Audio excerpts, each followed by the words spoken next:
자, 보이시죠? 다음은 간헐적 난방에 대해서 설명하려고 합니다. 간헐적 난방, 이게 뭐냐? 요즘 다이어트 열풍이 불죠. 다이어트의 간헐적 단식이라고 밤 12시간, 15시간 정도 단식하면 다이어트에 아주 효과적이라는 그런 최근의 보도, 그 다음에 많은 연구 결과가 있는 것 같습니다. 난방비, 겨울철 난방비 다이어트 를 위해서 간헐적 난방이 아주 핵심적이다라는 것을 이제 보여드리려고 하고 있습니다. 간헐적 난방이 뭐냐? 이제 이거는 지역 난방에서 적용되는 방법이 되겠습니다. 결국은 이제 열 효율에 대한 건데, 지역 난방의 핵심은, 자, 이게 우리 집입니다. 우리 집. 자, 우리 집이 있고, 보통 개별 난방은 보일러가 이쪽에 있고 열이 이 안에서 만들어져서 이 안에서 열이 돌게 됩니다. 자, 뭐 열이 이 안에서 돌다가 이제 밖이 추워지면 열이 이렇게 밖으로 빠져나가겠죠. 그게 이제 기본적인 개별 난방인데, 지역 난방은 다릅니다. 이걸 이제 개별 난방을 클로즈 시스템이라고 하면, 지역 난방은 오픈 시스템이에요. 무슨 뜻이냐면 이렇게 뜨거운 난방수가 우리 집으로 들어옵니다. 뜨거운 난방수가 우리 집으로 들어와서 이렇게 빙글빙글 돌다가 나갑니다. 자, 다른 펜 쓸까요? 이렇게 뜨거운 난방수가 들어가서 다시 집 밖을 나갑니다. 그래서 Q1이 들어가서 나갈 때 Q2가 나갑니다. 나갈 때 이제 이게 난방수가 들어왔다, 난방수가 나가는 거죠. 문제는 이제 Q1 빼기 Q2겠죠. Q2 빼기 Q1이 집 안에 남아있는데, 이 Q2 빼기 Q1을 저희가 남겨놓은 거를 잘 계산을 못하면, 계량을 잘 못하면 난방비 폭탄이 발생합니다. 왜냐면 뜨거운 물이 들어왔다가 여기서 열을 내뿜고 열을 남겨놓고 그 다음에 나갈 텐데, 이제 Q1, Q2를 다 우리가 측정할 수 있으면 정확한 난방비가 되는데, 이제 저희가 지역 난방 시스템에서 두 가지 열량을 측정하는 방법이 있는데, 하나가 유량계가 있고요. 유량계는 그 단위가 세제곱미터입니다. 미터 세제곱. 그래서 들어온 물과 나간 물, 그래서 들어온 물의 양만 측정하면 되는 거죠. 혹은 뭐 나가는 물의 양만 측정합니다. 문제가 뭐냐면, 유량계가 설치되어 있는 세대는 뜨거운 물이 나갔다가 뜨거운 물이 바로 나가게 되면 나간 물량에 비례해서 뜨거운 물이 나갔기 때문에 열량은 조금 뿜어내게 되고 많이 나가게 되니까 이게 효율이 떨어집니다. 다른 방법으로 열량계가 있습니다. 열량계는 단위가 기가, 뭐 칼로리, 뭐 이런 단위로 부과됩니다. 실제로 이제 열량계에 기가칼로리 단위가 있고요. 유량계는 단위가 세제곱미터 단위가 되겠죠. 열량계는 뜨거운 물과 나가는 물, 그러니까 먼저 유량을 측정하겠죠. 유량을 측정하고 뜨거운 물의 온도와 나가는 물의 온도를 측정해서 그 온도 곱하기 물의 양을 하면 여기 남겨진 열량이 되겠죠. 그래서 정확하게는 이제 우리가 알고 있는 건 Q 이꼴 CMT, 뭐 이제 고등학교 때 배우죠. CM 델타 T죠. 델타 T. 그래서 CM은 이제 물의 양이 되겠고요. 이제 이게 물량, 유량이 됩니다. 유량. 그 다음에 이게 온도차. 자, 열량계는 정확하게 유량 곱하기 온도차를 해서 남겨진 열량을 찾는 거고요. 유량계는 온도차를 측정하는 것을 하질 않습니다. 들어온 물과 나간 물의 온도차를 측정 안 하고요. 그냥 유량만 측정합니다. 그래서 난방비 폭탄이 발생할 확률이 높은 애가 유량계입니다. 여기서 잘못 사용하면 난방비 폭탄이 발생합니다. 자, 그래서 우리 집에 있는 계량기가 유량계인지 열량계인지 알아야 될 거고요. 열량계는 기본적으로 내가 사용한 열을 정확하게 측정해서 부과되기 때문에 문제가 발생 안 하는데, 유량계는 유량만 측정하기 때문에 델타 T가 작을 때는 엄청나게 손해를 보게 됩니다. 그래서 델타 T를 최대한 크게 해야지 열을 많이 남기고 그 다음에 이제 뭐 많이 폭탄이 발생 안 하겠죠. 그러면 델타 T를 어떻게 최대화로 하느냐? 방법은 단순합니다. 물을 이쪽으로 집어 넣습니다. 집어넣고 여기에 가둡니다. 그 말은 예를 들면 3분 정도 물을 집어넣습니다. 뜨거운 물을. 그럼 뭐 찬물이 나가겠죠. 3분 정도 뜨거운 물을 집어넣고 멈춥니다. 그러면 뜨거운 물이 여기 갇히겠죠. 그리고 1시간 기다립니다. 그 다음에 1시간 동안 최대한 이 열들이 이제 이렇게 퍼지겠죠. 집안으로 퍼집니다. 그럼 이 물이 식죠. 그 다음에 다음 1시간에 또 3분 정도 물을 집어넣습니다. 그러면 이제 찬물들이 또 나가고 뜨거운 물이 3분 정도 들어가서 또 갇히겠죠. 그러면 이제 그 뜨거운 물이 다시 열 교환이 일어나겠죠.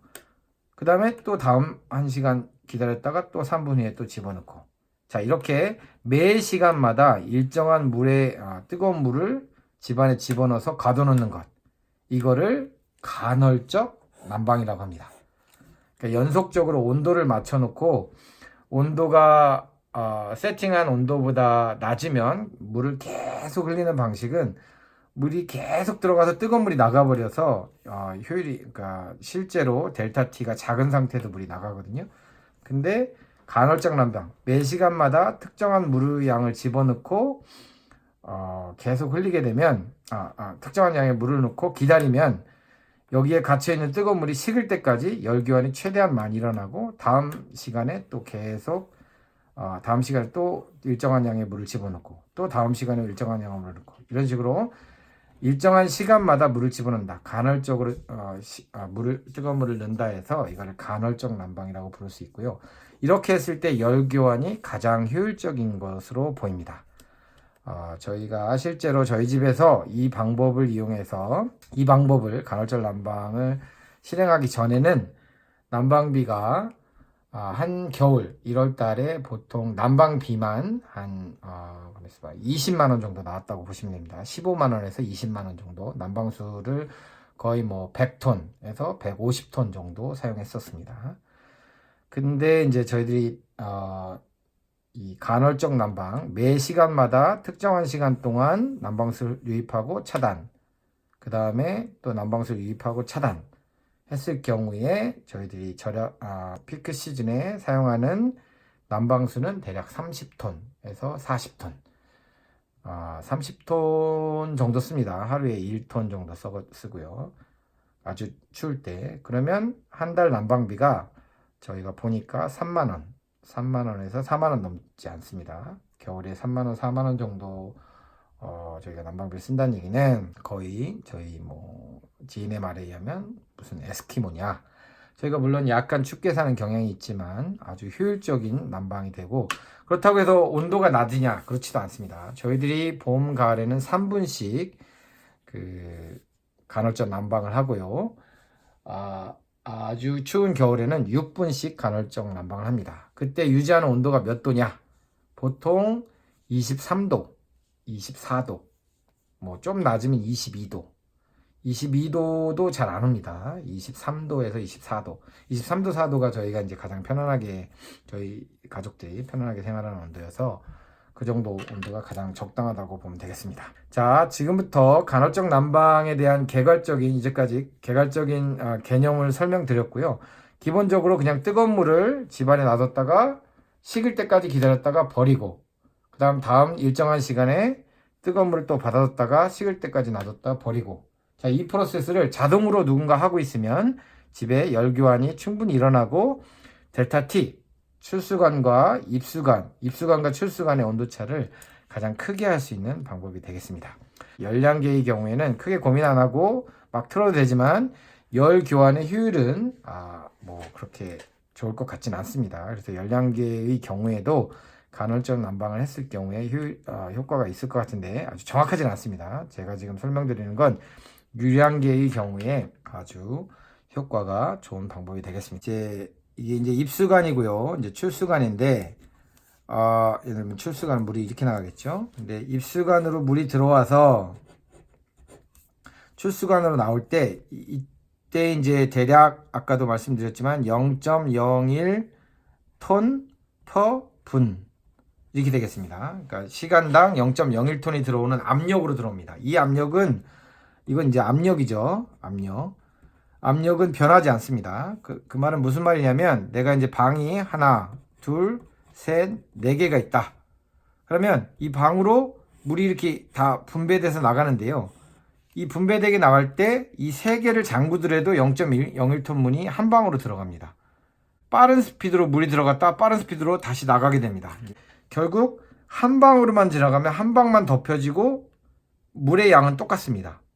그 말은 무슨 말이냐면 효율적으로 열교환을 하기 위해서는 동시에 여는 게 좋습니다. 모든 방을 동시에 열어서 동시에 열면 지금 이게 병렬로 연결되어 있기 때문에 0.01톤의 압력이 분배가 돼서 각 방에 고르게 그 물이 들어가게 되겠습니다. 그럼 각 방에 고르게 뜨거운 물이 고여 있다가 다시 다음 한 시간에 뜨거운 물을 집어넣으면 찬물이 밀려 나가게 되는 거겠죠. 그래서 핵심은 각 코일 혹은 난방수 혹은 전동 구동기를 동기화 시켜야 됩니다. 동시에 열고 동시에 닫히게 해야 되죠. 그래서 각 방의 온도 조절기를 동시에 켰다가 동시에 끄는 이런 테크닉이 있어야 이제 그 난방을 효율적으로 할 수 있게 됩니다. 자, 그 부분에 대해서 이제 동시에 이제 이거를 뭐 싱크라고 할 수도 있고 동기화라고 해도 되는데 결국 모든 방의 밸브를 동시에 열고 동시에 닫는 방법 그거를 이제 해야 되고요. 만약 저희 집에 이제 그런 세대 단말기에서 그걸 할 수가 있는데 그런 게 없는 분들은 매일 아침 동시에 키면 됩니다.